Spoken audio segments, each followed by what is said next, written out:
Hi friends, Dean here, and I'm back to discuss the first step that we have in the whole process of how to start making a paper flower wall. So again, step number 1, gather your information or requirements. Before that, if you haven't watched the whole overview yet, then this is the perfect time to watch it or rewatch it. So I'll be placing the link here. And do not forget to like this video and to subscribe to our channel. Okay, let's dive in. If you're working for a client, then the first step would be to gather all the information about what they want or what they need.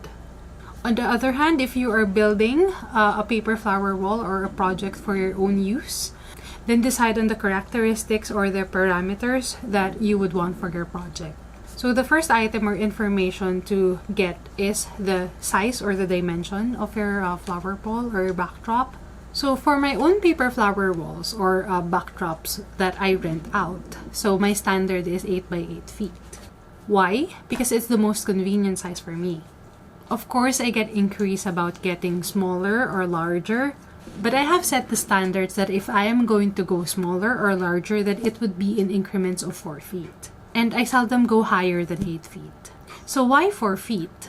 Because it's the size of the insulation board or foam board that I use. And I usually use 2, so if they prefer to go smaller, which is 4 feet, then I just use 1. And if they prefer to go wider, let's say 12 feet, then I use 3. Yeah, and that makes my life easier. So if it will be for a permanent display, then I schedule a site check. I go there, I bring my measuring tools such as a tape measure or the laser measuring tool, and I do measure the space. Easy as that. So second one, colors. If you're working with a client, then this part will largely depend on your client.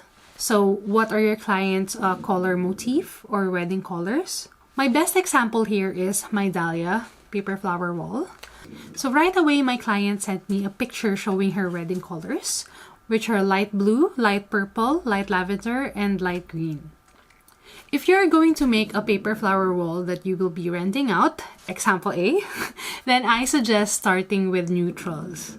You can never go wrong with neutrals, most especially for weddings. So far, my Neutrala flower wall has been my bestseller in terms of rentals. And if you are looking for another color or other color schemes, then how will you know if the colors would go well or what colors would go well?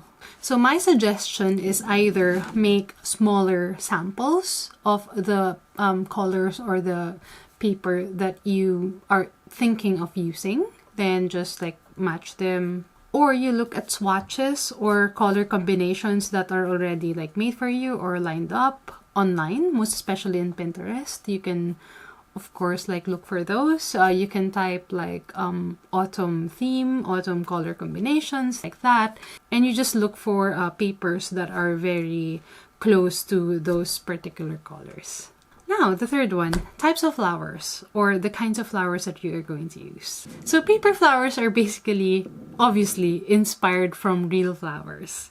And so there are a number of paper flowers or types of flowers that you can use in your backdrop. In my experience, a number of clients preferred certain flowers, like full-on roses for my bridal shop installation, all dahlia for my dahlia paper flower wall, roses and sunflowers for my Greensboro wall, and so on and so forth. But if there are no strict requirements to the kinds of flower that, for example, I can use for the backdrop, then I just use or choose among my paper flower templates, which, by the way, are available in my website, dwblooms.com/workshops. So we have a number of selection from large ones to small ones that you can use with your cutting machine and make yourself. Now at times, like the paper dahlia flower wall, so I did make and design new templates just for that. And those are also available in my web shops. So again, dwblooms.com/workshops. So for me, those are the top 3 factors or information or bullet points, but I tell you, there will be other factors that will be important in the process of making your paper flower wall or backdrop. And I will give one example that became a very important factor in me choosing the paper flowers and the sizes of the paper flowers that I used. And that is the setup time. So I know that in the overview video, I have mentioned that we are going to use my dahlia wall as like a subject of our project study, or like our examples in discussing these things. But I feel that my Greensboro or my sunflower and rose wall is a better example, just because the setup time was a huge factor here. Okay, so let us review. So this was a backdrop for a wedding that was held in the Greensboro Science Center in North Carolina back in September of 2021. So what's the standard of my backdrops?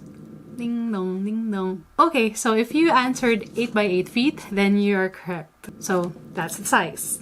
So the motif or the colors of the wedding is purple. And in addition to that, the bride wanted sunflowers for the bouquet or the flowers, which I also did. And so the colors were different shades of purple and yellow for the sunflowers. So again, those are the colors, which is number 2. Now, number 3, what will be the type of flowers? I'm not sure whether I was the one who suggested roses because I already have templates for roses, or was the bride the one who suggested it. I'm not sure, but we ended up deciding that for the flower wall, it will be roses and sunflowers. But here's the kicker. For the bride to book me, I should be able to set up the flower wall in about an hour or even less than an hour. So here's the context. The venue, which is the Greensboro Science Center, is a museum which runs on regular hours.